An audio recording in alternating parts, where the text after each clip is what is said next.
Saturday Night Football is back for the Iowa Hawkeyes. They'll travel to State College, Pennsylvania on Saturday to take on a raucous Penn State bunch, including over 100,000 whited out fans. We'll talk about that matchup, Iowa and Penn State. Of course, we'll be doing post-game coverage following the game with Coach John Patterson right here. Going to be a fun Saturday evening. But before we get to my preview for the game, I want to thank our sponsor, Ascent Nutrition, and their awesome products, folks. I've talked about them at length. Be sure to visit their website and explore their awesome health products. Go ascentnutrition.com, but they also have their organic mold and mycotoxin-free coffee and their new Lion's Mane mushroom powder. If you want to support your gut health and your immune system, check out the awesome benefits of their new Lion's Mane mushroom powder. It can be mixed in with yogurts, juices, smoothies, whatever it is. It's super easy to take. Read all about the great benefits at goascentnutrition.com and use the code Hawkeyes for 15% off your order. Again, that's the code Hawkeyes at 15% off your order at goascentnutrition.com. So the Hawkeyes and the Nittany Lions under the lights, a whiteout in Happy Valley Saturday night, and there is some rain in the forecast. What better way to spend our Saturday evening than watching the Hawkeyes versus the Nittany Lions? And I'll say this, I mentioned it earlier in the week on Mark Rogers' channel, that this is one of the more underrated Big Ten rivalries. It's obviously not a formal rivalry. There is no trophy. Iowa already has more trophy games than anybody else really in this conference. But you look back at this series, especially during the Kirk Ferentz era and even back into the Joe Paterno era, there have been unbelievable games. You think back to 2008, you have the Sean Green game and the final kick by Daniel Murray in the final seconds of that game. T. Sash had a pick that got Iowa the ball back late. Darrell Johnson-Koulianos made a couple of big plays in that game. Then 2009, you have the block punt from Adrian Claiborne, which followed a 79-yard bomb on the first drive of the game for Penn State, which opened the can of worms that was that Penn State Nittany Lion fan base and that whiteout. It was a rainy day, but boy, Claiborne's block was huge. Iowa ended up winning that game, I think 21-10, impressive victory on the road. And then 2010, Sean Prater had a pick six. Iowa stole another game against Joe Pa's squad. That game was in Kinnick.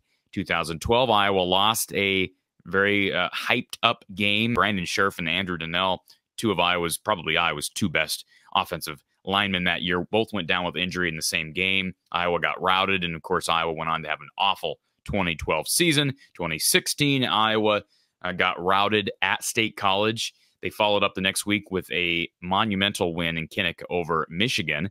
2017, they were both 3-0. Iowa, Penn State 3-0 in Kinnick. That was the Trace McSorley, Saquon Barkley versus Nate Stanley, Josie Jewell game. And it was really Saquon versus Josie. That was an unbelievable duel between those two players. And, of course, Penn State dominated in total yardage, but Iowa still managed to have a chance late. In fact, they were up until the final play of the game, a fourth down pass to Juwan Johnson in the end zone, and Penn State shocked the Hawkeyes. In 2018, Iowa traveled out to Penn State, another rainy day. And although Nate Stanley didn't play very well, he banged up his thumb on the helmet of a fellow teammate during that game. Boy, he hit some big passes to Noah Fant, and Mekhi Sargent had a couple of big runs on a late drive in the fourth quarter. Iowa had a chance down near the goal line, and on a rushed play, Nate Stanley threw a pick that ended up signaling Iowa's demise, and they lost in Happy Valley. 2019, Penn State came to Kinnick and won. Iowa fought late, circus catch from Brandon Smith in that game, but the Nittany Lions won fairly convincingly, if I recall. That was not a game that felt all that close. Iowa made a push late, but it was a steady victory for Penn State. And then, of course, 2020, Iowa goes out there, and without a crowd during the COVID year, Iowa pretty much dominates Penn State. You have the Davion Nixon pick six swim move that kind of set the world on fire, set the college football world on fire that day. Iowa dominates Penn State in 2020. And then 2021, they're back in Kinnick again. And that, of course, was the Gus Johnson call, the Petrus to Ragaini touchdown that really gave Iowa the victory, but unbelievable defensive play in that game. Sean Clifford was knocked out after Penn State gained an early lead. So that's kind of my recollection of this series in recent time. It's a competitive series. All these games they're always memorable games. And Penn State comes in with a lot of hype. They're a top 10 team preseason. We got a chance to win that division. I think a lot of people have looked at the first 3 weeks and been more impressed with Penn State maybe than either Michigan or Ohio State. Certainly, I've been impressed more so with Penn State than Ohio State. I don't know that will work itself out the way it seems right now.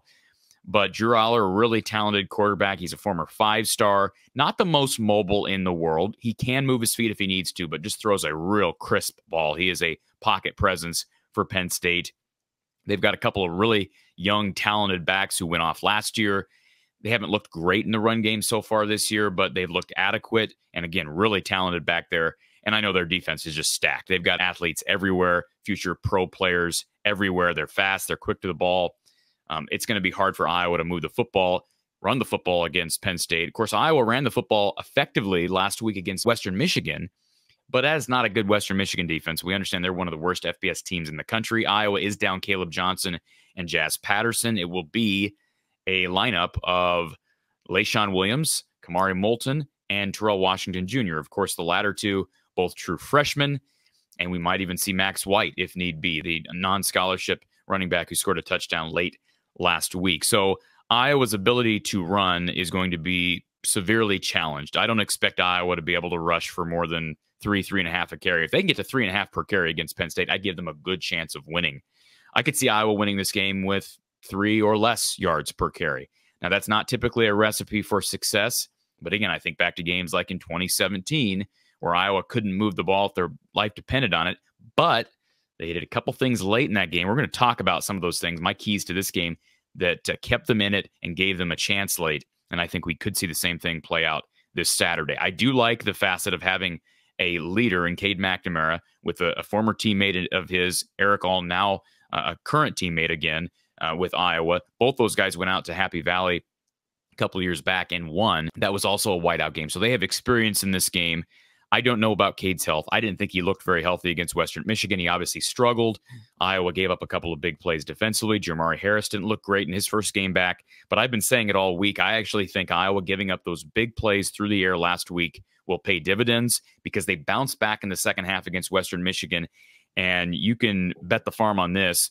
Phil Parker will have corrected those mistakes. Now, not saying they can't have breakdowns on Saturday, but Phil will have these guys ready, and I think getting those explosive plays, giving up those explosive plays last week against Western Michigan, kind of getting that out of the system of the Iowa DBs might actually pay huge dividends. We also saw Iowa break through on a punt block, and that was Ontario Thompson, another number 54, an athletic freak for Iowa who's going to have a great future with the Hawkeyes. He got through for a block punt last week. Obviously, there's a history of special teams theatrics in this series against Penn State. I do wonder, Iowa struggled to get home on the quarterback. I'll talk about that in a second as well.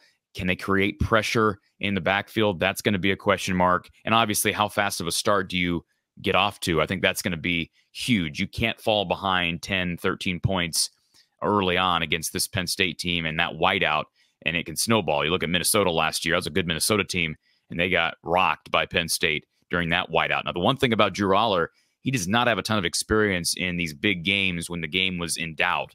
He played against West Virginia, first game of the year this year. Of course, he started that game. That was a rout. He played in that Minnesota whiteout last year. That was a rout, and he was not playing in that game when the game was actually in doubt. So even though I was going on the road here, the experience of Cade and Eric All, and obviously the leaders on defense, the guys who have been around a long time, Nico Ragaini, etc., I think that will help. And I don't know that Iowa's going to win the quarterback position, so to speak, but I do like that aspect of things.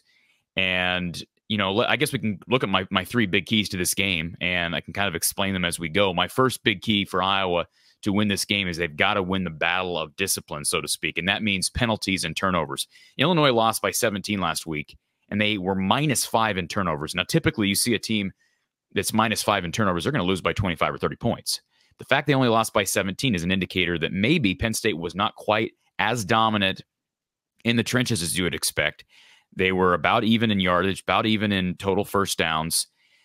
Penn State had 7 penalties, so penalties are the other half of this. Iowa's got to win on penalties. They have had 1 penalty for 5 yards over the past 2 weeks. Tremendous turnaround from, you know, a week 1 that's typical of an Iowa team in week 1 where you commit some mistakes. Iowa's been really clean in the category of penalties. They've got to win on turnovers, and they've got to win on penalties to give themselves a chance. My number 2 key to this game is they've got to find a big play somewhere.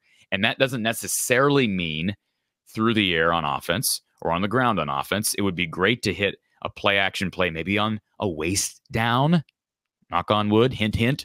Iowa had 5 waste downs last week, second in shorts, did not use any of them. I guess they built up some tendency. Hopefully they can break that this week. Perhaps it's a big run from a young tailback, or perhaps it's a play like what we saw from Ontario Thompson. Now, a safety, is that going to be enough? Special teams plays are huge. He obviously created that safety last week. Adrian Claiborne back in 2009 had a blocked punt returned for a touchdown, something like that. Sean Prater, 2010, the pick 6 in 2010, or the Davion Nixon play in 2020. Geno Stone had a pick 6 in 2018. Like every single year, you have these big plays. Iowa had a blocked field goal in 2017. Can Iowa find a big play at a someone somewhere? I don't see them winning this game unless they can get at least one of those, preferably more than one. And then third, I kind of talked about it already. Can they create pressure on Drew Aller? He's not the most mobile in the world. Iowa struggled to get home, but can that front four play a little bit more cohesive football? Noah Shannon, of course, out for the year, but they've got players. They've got people between, Y.A. Black, Aaron Graves, Joe Evans. He's been close. Deontay Craig, Max Llewellyn. Ethan Herkett. Even perhaps we do see Brian Allen a little bit earlier in the game plan this week. All big question marks, but those are my 3 keys. If Iowa can accomplish all 3 of these things, and I think they can, they got a shot to win this game. I'll be giving you my official prediction, my score prediction, Friday morning. Stay tuned right here from the Hawkeye of the Storm. And then after the game on Saturday, it's myself and Coach Don Patterson recapping it all. Late night edition of Iowa Postgame with Coach Don Patterson. Keep it locked right here from the Hawkeye of the Storm. We'll talk to you soon.